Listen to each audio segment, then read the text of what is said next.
Buenas noches, gracias por acompañarnos de nuevo en esta oferta de observatorio cotidiano desde nuestro mirador de la economía política. Se va el año, se va un gobierno, pero podemos estar seguros de que el calendario sigue su curso y tendremos 2019. Y para eso hemos convocado a nuestros estimados amigos y colegas, el doctor Leonardo Lomelí Vanegas, economista, historiador y actualmente secretario general de nuestra Universidad Nacional, el doctor Juan Carlos Moreno Brid, actualmente ya profesor investigador en nuestra Facultad de Economía de la UNAM, gracias. Y Enrique Provencio, quien generosamente me ha acompañado en estos programas de TV UNAM. Enrique, gracias de nuevo. Celebramos, para empezar, dos publicaciones recientes, una de Leonardo Lomelí, lanzada por el Fondo de Cultura Económica, Liberalismo oligárquico y política económica. Uno podría decir, esta es una crítica al presente, pero eso nos lo dirá Leonardo después. Pero no, tiene un subtítulo que dice Positivismo y economía política del porfiriato. Y Juan Carlos Moreno Brid ha puesto en circulación con el sello de la Organización Internacional del Trabajo un libro sobre políticas de desarrollo productivo, a la limón con Gabriela Dutreny. No vamos a hablar de los libros, pero sí vamos a inspirarnos en lo que los libros nos dicen, porque debe formar parte, pienso yo, de la perspectiva económico-política del México de 2019, con el nuevo gobierno que además anuncia una cuarta transformación de la vida pública en nuestro país. Ubiquémonos en estos, digamos, dos grandes parámetros: el desarrollo productivo y lo que hay que hacer con él, la política económica, la economía política, las ideas que cruzan los tiempos, como hemos tenido que aprenderlo, y lo inmediato, cómo vemos el despuntar del nuevo régimen, de la cuarta transformación, del nuevo año, si no queremos cargarlo de expectativas. Enrique Provencio. Gracias, Rolando. Y como dices, el año termina y en el mes de diciembre la Cámara de Diputados recibirá los criterios de política económica para 2019, la iniciativa de ley de ingresos y la iniciativa el proyecto de presupuesto para el próximo año. Y como se ha dicho tanto, los presupuestos condensan la política y los presupuestos condensan los proyectos nacionales. Así que en diciembre tendremos muchos elementos o más elementos para perfilar y conocer mejor cuál será el proyecto económico para los próximos años. Y en este programa de televisión y en el Programa Universitario de Estudios del Desarrollo hemos planteado insistentemente que más allá del corto plazo, pero sin olvidarnos del corto plazo, lo que tenemos enfrente son distintos escenarios de desarrollo económico, de desarrollo en el sentido amplio, contemplando, sí, el crecimiento económico, pero también los horizontes del empleo, el ingreso, el bienestar de la población. Y el desarrollo sostenible o sustentable. Incluyendo, no sé cómo le tenemos que decir el día de hoy. Ayer era sostenible, sustentable. Yo digo sustentabilidad ambiental. Juan Carlos Moreno. Pues como dice Enrique, hay corto plazo y a largo plazo, son distintos, pero empiezan hoy. Y de hecho el 2019 empieza dentro de 2 días. O sea, para fines prácticos el 2019 empieza este fin de semana. Los retos que menciona Enrique, hay cosas que no sabemos, como él bien lo narra, estos documentos que son cruciales, criterios generales de política económica también, y el Programa Nacional de Desarrollo. Pero hay cosas que sí sabemos, más o menos dentro de lo que los economistas podemos saber, que a veces las proyecciones le dan respetabilidad a la astrología, pero ese es otro punto. El mundo allá afuera, ¿cómo se nos está poniendo? Se nos está poniendo muy complicado a México, en particular el señor Trump continúa con sus, ¿qué le podemos decir? No sé si agresiones o incertidumbres enormes con respecto a decisiones importantes que afectan a nuestra economía. La tasa de interés va al alza, Hay una cierta desaceleración en las economías mundiales, mucha volatilidad en los mercados cambiarios, mucha aversión al riesgo, le podríamos llamar, de la inversión tanto de corto plazo, la otra igual. Entonces, eso es algo con lo que vamos a tener que comer, independientemente de lo que digan, los criterios, que estoy seguro que van a estar armados con la mayor responsabilidad. Pero con eso vamos a tener que vivir. Leonardo Lomelí. Bueno, yo creo que coincido con Enrique y con Juan Carlos. El mundo está pasando por una era de incertidumbre. Siempre la había habido, pero se ha acrecentado en los últimos años, más cuando hay una figura tan disruptiva en el escenario internacional al frente de la principal economía del mundo, como sería el caso del presidente Trump.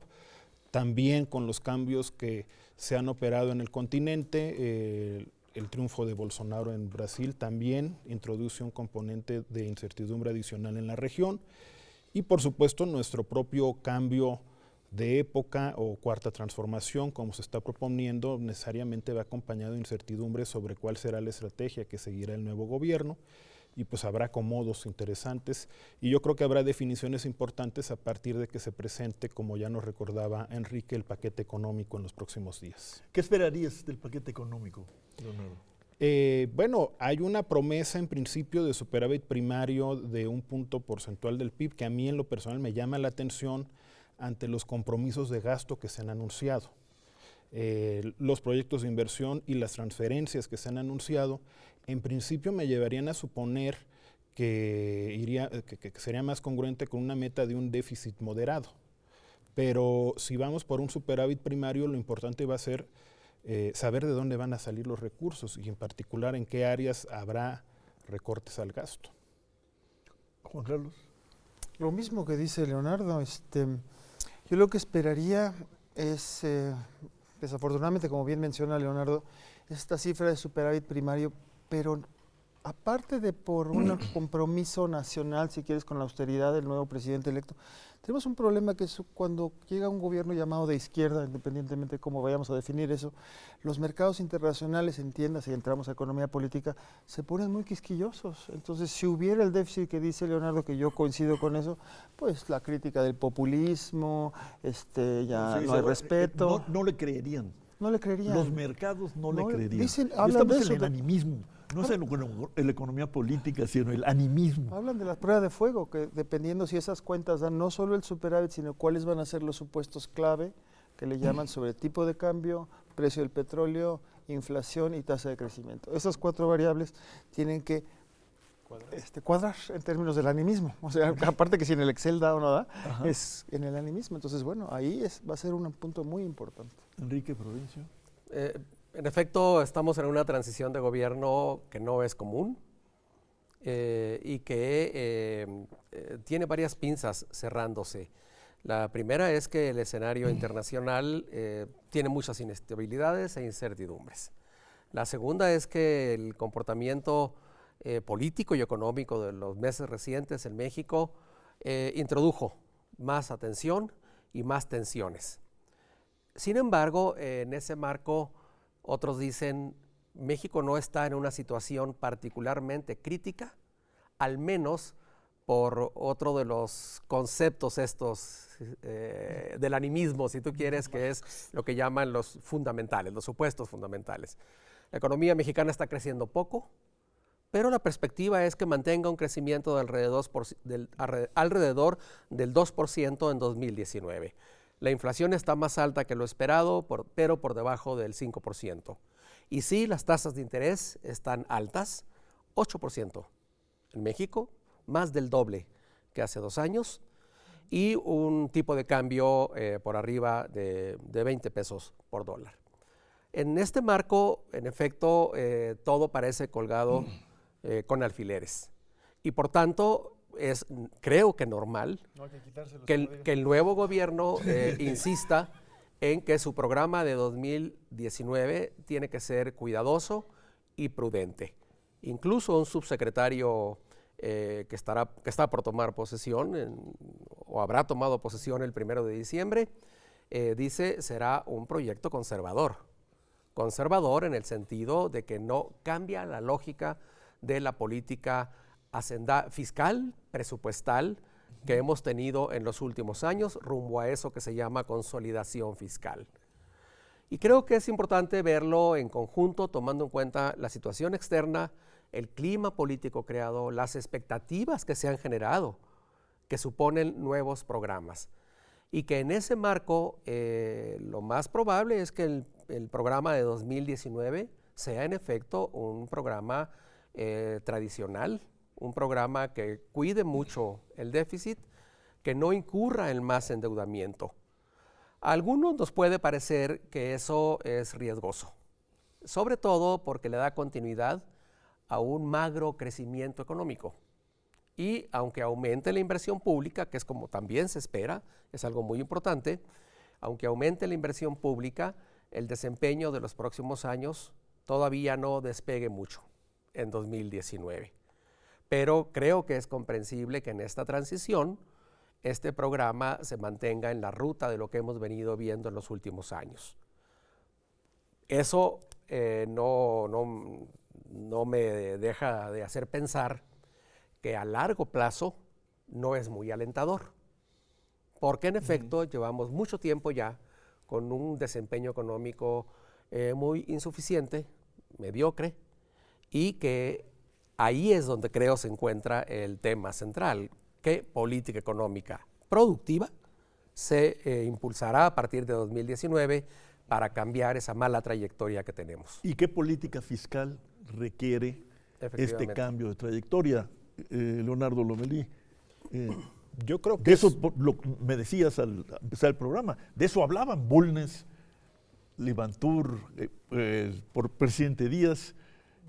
Sí, de hecho en 1896, cuando se alcanza el superávit fiscal, que fue muy celebrado, el primer superávit fiscal se decía de la época independiente, eso también es hasta cierto punto discutible. El presidente felicitó en su informe al secretario de Hacienda, y Bulnes, que tenía la peculiaridad, además de que le gustaba contradecir a todo mundo, lo hizo en muy diversos momentos, contradijo ese optimismo, pero con una discusión de fondo que sigue siendo válida. Él decía que más que pensar en el superávit, habría que pensar, por el contrario, en un aumento en el gasto de inversión. Él decía que no había que quitar, que había que devolverle a la sociedad lo que se recaudaba e incluso gastar más para crear riqueza y crecer más rápido. Suena familiar, vamos a hablar de eso después de una pausa.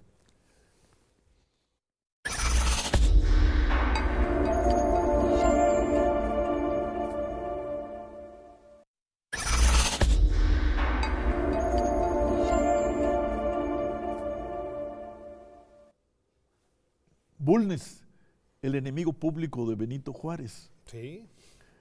Pero partidario de, digamos, alguna noción desarrollista. Sí. E intervencionista, por lo que entiendo, acabas de decir. Sí, en ese punto sí, indudablemente.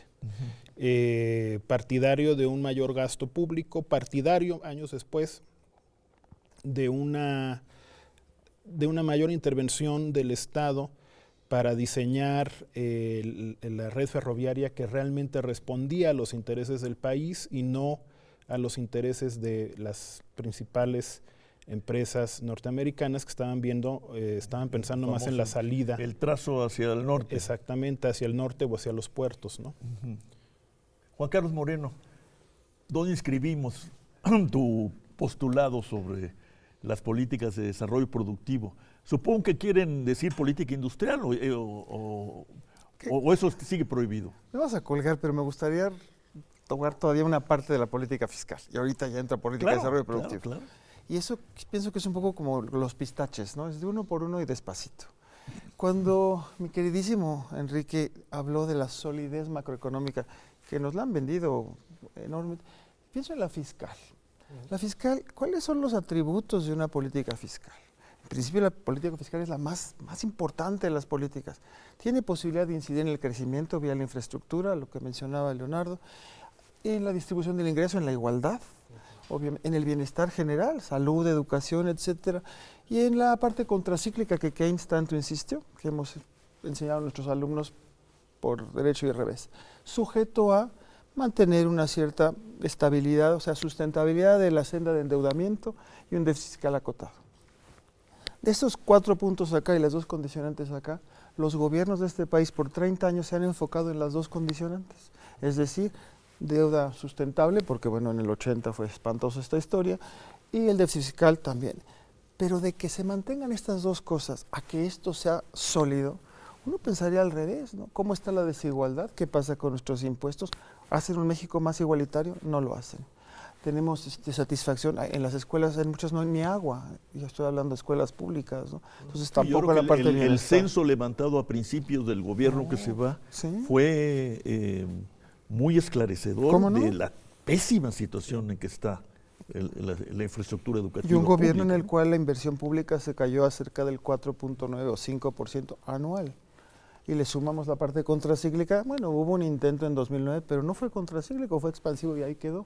Entonces, cuando uno dice fortaleza, eso es lo que necesitamos cambiar. Y ahí yo creo que el punto que tiene el gobierno actual es, bueno, tratar de pasar la estafeta de que, miren, no somos irresponsables, no somos populistas, y este criterio que tiene la economía internacional y las calificadoras de riesgo, vamos a cumplirlo. Pero todos han dicho, inclusive los candidatos que compitieron contra Andrés Manuel, decían que se necesitaba una reforma fiscal sin descuidar esta parte, pero atender las otras. Entonces se necesita una reforma para mejores ingresos, una mejor ejecución del gasto, y eso va a haber que hacerlo dentro de, bueno, la verdad es que muy pronto, ya se habla de una convención hacendaria, si lo que me corrige Enrique.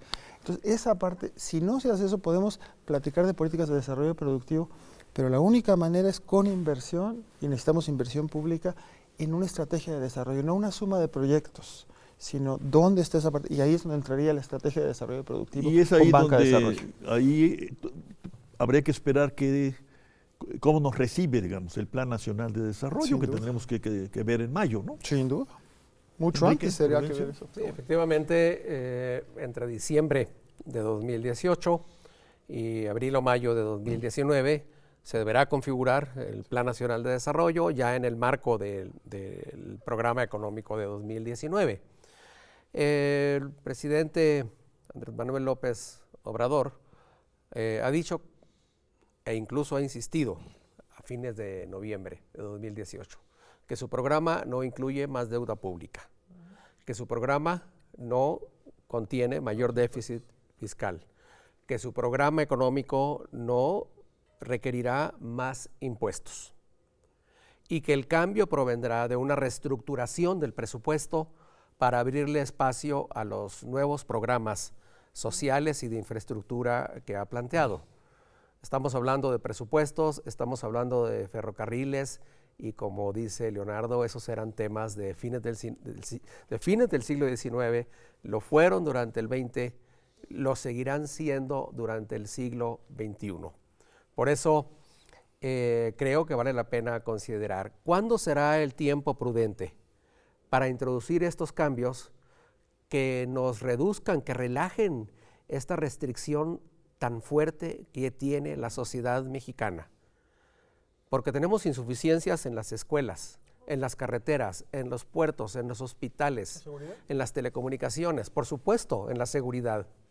Y estamos hablando de un escenario presupuestal no solo para 2019, al menos de 2019 a 2021, que no va a generar más recursos presupuestales que los que resulten del crecimiento económico, es decir, de la expansión de la tributación, de la base, no de nuevos impuestos. Y una de dos, o nos habituamos aún más a la idea de que con eso vamos a vivir. Bueno, nos hemos habituado a ¿Nos esa hemos idea, habituado? ¿no? Como que la sociedad se ha acomodado Exactamente. a vivir de esta Nos manera. hemos acostumbrado a eso. O segundo, Los ricos siguen siendo ricos, no pierden. El 2%, si se divide en 70% utilidades y 30 salarios, cálculos de normas samaniego, bueno, pues 70% de 2% sobre un PIB de 15 billones, pues marean. Marean, de ahí digo, la fragilidad de los mercados. Entonces, o seguimos acostumbrados a eso, o discutimos en serio, deliberamos públicamente con información, discutimos qué tenemos que hacer para disponer de más recursos para programas productivos, para programas redistributivos y para superar esta anemia en la que estamos. Lo que vamos a ver en 2019 es la continuidad de una restricción fiscal. ¿Se justificará políticamente? Ese es otro asunto, y creo que en este caso el nuevo gobierno se ve obligado a actuar así. Pero no es un destino para el mediano y largo plazo que resulte placentero. ¿Por dónde empezarías, Leonardo Lomelí? Suponiendo que estamos de acuerdo. Cosa muy extraña entre economistas, pero es un supuesto heroico, como todos los demás. Hay que entrarle a estas dos grandes cuestiones. El tema fiscal, que es el corazón de las sociedades modernas, de los estados modernos, y el tema productivo. Pero, ok, ¿cómo empezamos? Yo creo que como bien dice Enrique, no es fácil entrar de lleno con una reforma fiscal, pero a final de cuentas no se puede renunciar a la política fiscal, que es el principal instrumento para impulsar el crecimiento y la redistribución. En un escenario de mediano plazo, entendiendo como mediano plazo unos 3 años, creo que sí sería muy necesario llevar a cabo una reforma fiscal que tiene que atender un problema estructural de la economía mexicana. Desde el siglo XIX ha sido un problema muy serio, el porfiriato no lo resolvió de fondo. Hubo un intento en la posrevolución por hacerlo, y creo que a partir de Miguel Alemán prevaleció más bien una especie de pacto fiscal blando con los empresarios, del cual en gran medida todavía somos víctimas, ¿no? O sea, hay una gran resistencia para que quienes realmente pueden pagar impuestos paguen impuestos, que viene yo creo que de esos arreglos todavía, y que en gran medida explican también la cautela del nuevo gobierno para no abrir el tema en sus primeros años, ¿no? Y yo creo que coincido plenamente con Juan Carlos. Creo que el superávit primario básicamente está mandando una señal para que los mercados no reprueben antes de comenzar la clase al nuevo gobierno, que es algo que se tendrá que ir revisando ya sobre la marcha, pero que al final la solidez de la economía mexicana debe de estar sustentada, entre otras cosas, en una mayor recaudación fiscal. Y el tema productivo, pues yo coincido totalmente con lo que han dicho aquí, y en particular yo sí creo que es muy pertinente recuperar la noción de política industrial como uno de los ejes de una nueva estrategia de desarrollo. Y lo están planteando incluso pues las agrupaciones empresariales, algunas agrupaciones empresariales, ¿no? Estamos terminando este programa, vamos a grabar otro por razones logísticas. En vez de cómo terminarías, ¿por dónde empezarías? Ya nos dijo Leonardo, él empezaría planteando, insistiendo en la reforma fiscal. Yo lo mismo, sumaría a que, citando a Jaime Ross, por cierto, que la interpretación que a mí se me ocurre de lo que está ocurriendo con López Obrador en esta parte fiscal es tratar de sacarnos de la trampa fiscal en la que tenemos, en que la clase alta no paga impuestos porque la infraestructura es una porquería, sumada a la corrupción, y la infraestructura es una porquería porque no se pagan suficientes impuestos. Entonces la idea, entiendo, de López Obrador es mostrarnos a los privilegiados, en fin, que sí se pueden hacer las cosas con el mismo dinero, se pueden hacer de manera eficiente, etcétera. Es un gran riesgo, ojalá se pueda hacer, y ahí entramos a la parte del Estado de Derecho.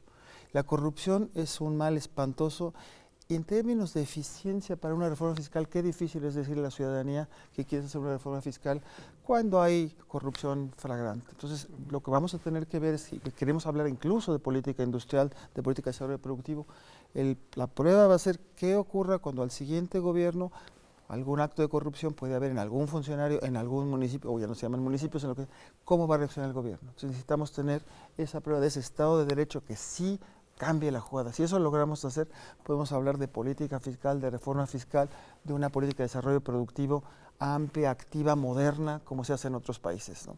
Y ese será el gran tema ahí. Estamos terminando, Enrique.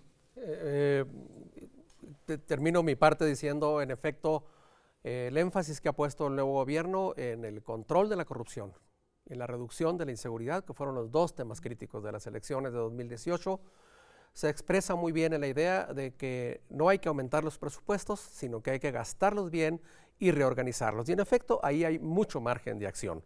Si con eso empezamos en 2019, creo que será buen inicio, siempre y cuando el año que entra y en el Plan Nacional de Desarrollo veamos una estrategia de más largo plazo, que vaya más allá de los ajustes inmediatos para pensar en una política hacendaria para el desarrollo. Bueno, se formuló la apuesta del nuevo gobierno. Vamos a demostrar que otra vez, con menos se puede hacer más. Así es. Estoy trayendo al presente aquella fórmula de hace don Jesús Reyes Heroles, ¿no? Así es. Con la que nunca me dejó muy tranquilo, pero en fin. Pero lo que no puede esperar es la discusión y el debate, ¿no? Y de lo que se trata, yo diría, es, utilizando sus dos más recientes obras, se trata de ir más allá de un liberalismo, no oligárquico, un liberalismo light, básicamente sustentado en la elección, en las elecciones, en el pluralismo, que son muy bienvenidos y gozables, pero no suficientes. E ir a una política económica para el desarrollo, Esa pasa por la igualdad, como que hemos pasa conversado. por el tema de plantearse muy en serio los extremos de desigualdad a que hemos llegado junto con el resto del mundo, que por cierto estará reuniéndose en un par de días en Buenos Aires para discutir precisamente eso, el estado del mundo y su futuro en la época de Trump. Habrá que reconocerlo ahora que el nuevo gobierno brasileño lo ha decretado el salvador del mundo. Bueno, vamos a ver cómo nos toca. Leonardo Lomelí, Juan Carlos Moreno, Enrique Provencio, muchas gracias. Gracias. Buenas noches, gracias por habernos acompañado.